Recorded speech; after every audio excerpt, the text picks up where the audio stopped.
muy interesante, y vamos a ver que el castigo es mayor a los que son cristianos cuando se desobedece que a los inconversos, ¿verdad? Voy a leer en Lucas, en el capítulo, a ver, que no he visto el capítulo 12 me parece, sí, capítulo 12, versículo 41, y dice: entonces Pedro le dijo: Señor, ¿dices esta parábola a nosotros o también a todos? Y dijo el Señor: ¿quién es el mayordomo fiel y prudente, al cual su Señor pondrá sobre su casa para que al tiempo les dé su ración? Bienaventurado aquel siervo al cual, cuando su Señor venga, le haya haciendo así. En verdad os digo que le pondrá sobre todos sus bienes. Mas si aquel siervo dijere en su corazón: mi Señor tarda en venir, y comenzare a golpear a los criados y a las criadas, y a comer y beber y a embriagarse, vendrá el Señor de aquel siervo el día que éste no espera y a la hora que no sabe, y le castigará duramente y le pondrá con los infieles. Aquel siervo que, conociendo, atención a esto, la voluntad de su Señor, no se preparó ni hizo conforme a su voluntad, recibirá muchos azotes. Mas el que sin conocerla, atención a esto, hizo cosas dignas de azotes, será azotado poco. Nota la diferencia. Porque a todo aquel a quien se haya dado mucho, mucho se le demandará, y al que mucho se le haya confiado, más se le pedirá. Gloria al Señor. Así que mire, esto es algo muy claro. Anteriormente el Señor había dicho una parábola acerca del siervo vigilante, en el cual pues el Señor está diciendo que tenemos que estar vigilando todo el tiempo, esperando la venida del Señor. El vigilar no está hablando acerca de la vista, de que tenemos que estar mirando. No, lo que se refiere es a nuestra vida espiritual. El vigilar es guardar nuestra vida espiritual en santificación. Es a lo que se refiere en la parábola que Pedro le pregunta: Señor, ¿dices esta parábola por nosotros o por quién la dices? ¿Verdad? Y entonces el Señor lo que le está diciendo es, está tratando de decir dos tipos de personas. Una que son creyentes y otras que no lo son. Yo siempre he predicado, y mucha gente a veces dice: hermano, que el Señor va a condenar, es lo mismo si uno miente que mata. No es así. No, desde el punto de vista bíblico eso no es así. Castigo en el sentido de que tanto el que miente como el que mata, si no se arrepienten, son lanzados al lago de fuego, pero no obtienen el mismo castigo el que es condenado por mentir que por matar.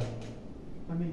Y cuando miramos en el Antiguo Testamento, vemos una escala de castigo. ¿Me explico?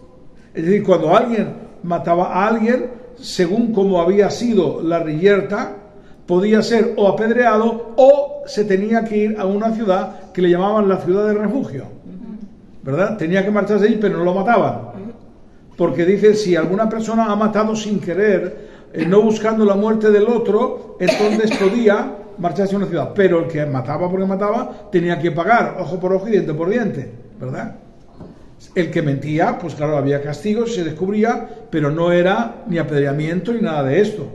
Y también había perdón. Así que, como algunos decían que no es lo mismo, Dios es justo. Amén. De la misma manera que cuando nosotros hacemos cosas para el Señor, en el día del tribunal de Cristo, unos serán premiados y otros no. Lo habla el Señor con mucha claridad en la parábola de los talentos, en la parábola de las minas. Amén. Donde está hablando de diferentes recompensas conforme al trabajo que cada uno ha hecho. Así que no es cierto, como algunos andan diciendo por ahí, que se van a condenar igual. Son condenados, pero evidentemente no tiene que ver nada el castigo de unos y de otros. Y aquí el Señor lo aclara. Ahora, lo mejor de todo es que estemos vigilantes. Que estemos espiritualmente vigilantes, que vigilemos nuestra vida para Dios, en cuerpo, alma, espíritu y mente. Amén. Para que no tengamos estos problemas. Así que aquí el Señor aclara, y lo que está diciendo es que bienaventurado aquel siervo que cuando el Señor venga le halle velando. La palabra velar es una persona que está atenta para no caer en pecado, es velar sobre la vida. Saben ustedes que también es velar, suele decirse, vamos a velar al muerto. Pero claro, pero cuando se vela al muerto, ¿qué hace? Pues tiene que estar despierto, estás velando. Bueno, el sentido aquí es que no debemos dormirnos espiritualmente. Amén. ¿Por eso tan fuerte amén? Amén? Y tenemos que estar vigilantes y ser temerosos de Dios. Yo soy temeroso de Dios. Amén. Se lo digo, hermanos, con todo mi corazón. Toda mi vida ha sido así y le pido al Dios bendito en el nombre de Jesús que sea así toda mi vida. Y si no es así, que antes me lleve, ¿verdad? Tenemos que ser temerosos de Dios. La persona temerosa de Dios va a tener cuidado en sus acciones, en lo que hace, en lo que ve, en lo que habla, en lo que piensa.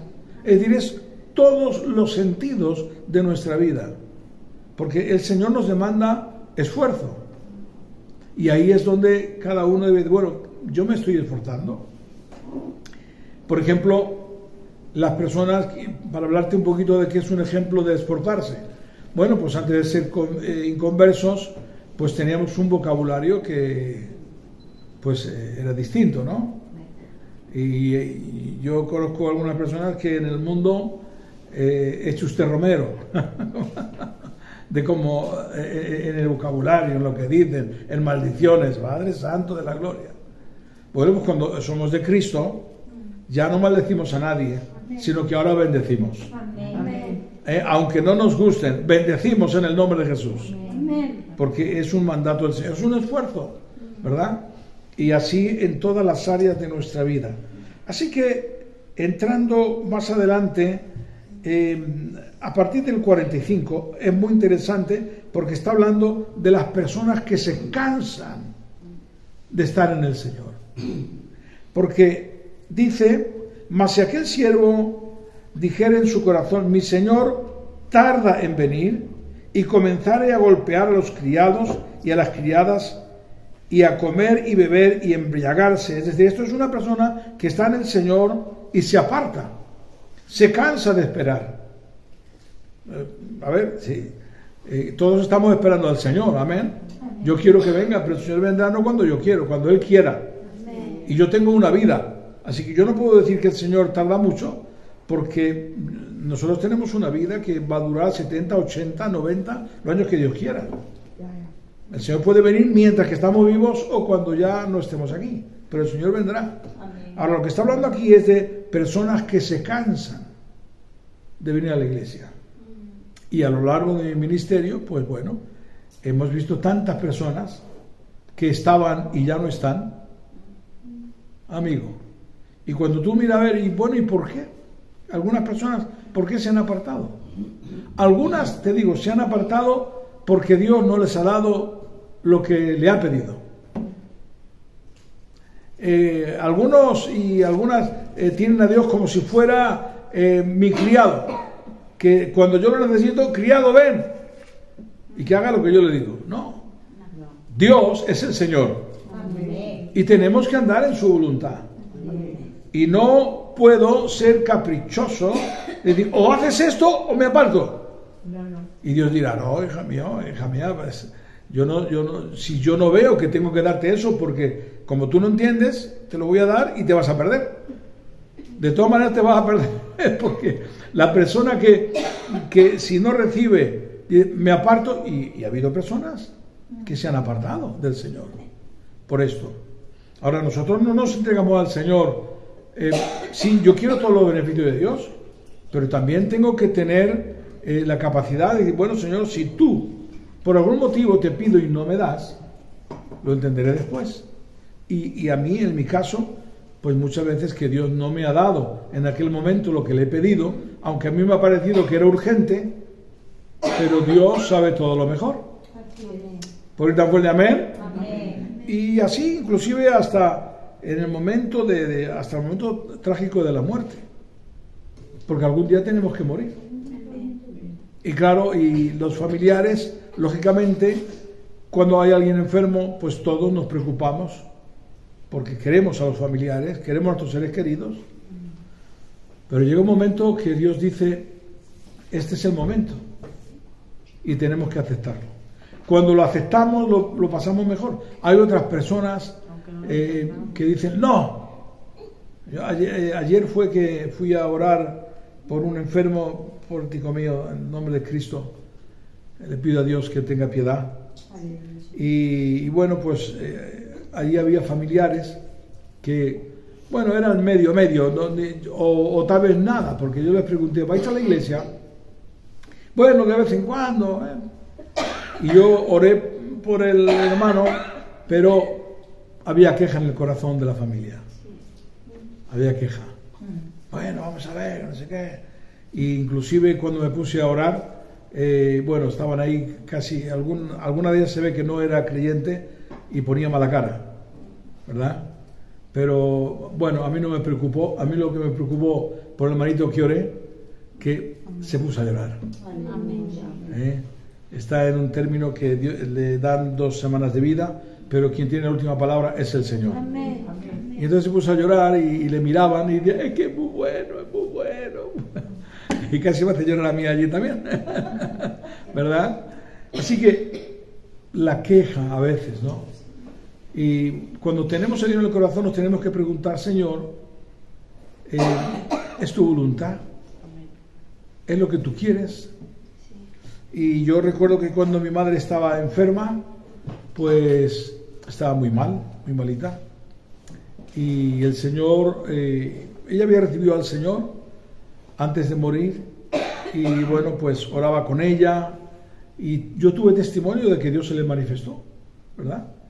Porque mi madre, bueno, pues una mujer católica a su manera, como todos los gitanicos,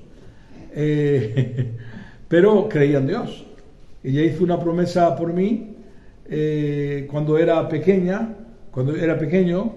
y yo tenía 4 años, y bueno, una historia larga, y ella hizo una promesa que si no nos llevaban a un colegio corregionario de eso que había, que ella iba a ir de rodillas en el Cristo de la Vega, que eso en Toledo, desde la puerta hasta allí, que era tan grande o tan lejos como allí.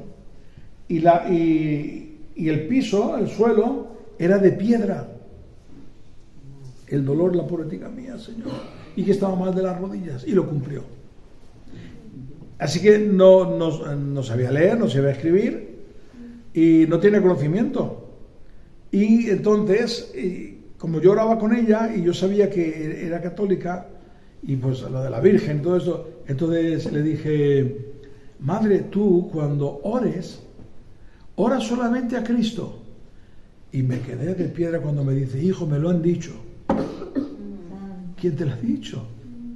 Dice, he tenido un sueño donde había un santo, que para mí era el Señor, y entonces yo fui donde él, o era un ángel, y le he dicho, sáname, Señor, sáname.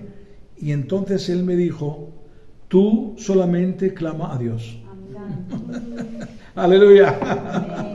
Y entonces eso quedó grabado. Digo, Dios mío, Dios está tratando con ella, ¿verdad? Y cuando llegó el momento que estaba sufriendo mucho, Dios me dio una revelación y me dijo que Dios, que era bueno que fuera en ese momento, que Él se la llevara.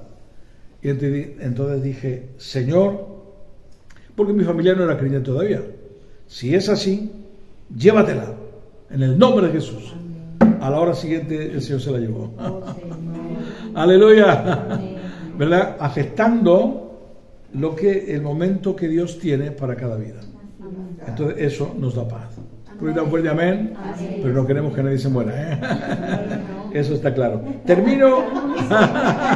Monse, Padre mío. Termino diciendo que, hablando acerca del castigo, ¿verdad? De este siervo que se rebela Entonces dice en el 47, aquel siervo que conociendo la voluntad de su Señor, no se preparó ni hizo conforme a su voluntad, atención a esto, recibirá muchos azotes, que se refiere a mucho castigo, ¿verdad?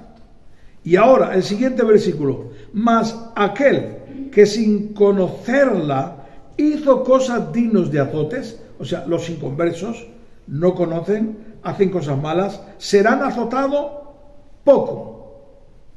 ¿Por qué dice esto? Porque el castigo es conforme al conocimiento. Amén. ¿Puede ir tan fuerte? Amén. Amén. Por eso siempre predicamos y decimos que cuando uno se aparta, recibirá mayor castigo que aquellos que están en el mundo y no han conocido. Amén. Amén. Así que mira, lo mejor es que estemos fuertes en Cristo, sin apartarnos ni un milímetro. Amén. Amén. Padre, te damos gracias en el nombre de Jesús por tu palabra. Señor, y te rogamos que nos ayude a ser vigilantes, como dice tu palabra, a vigilar todo tiempo, todo momento, porque queremos que cuando llegue ese momento que suene la trompeta, queremos irnos contigo. Te lo pedimos todo, Padre, en el nombre de Jesús. Amén y amén.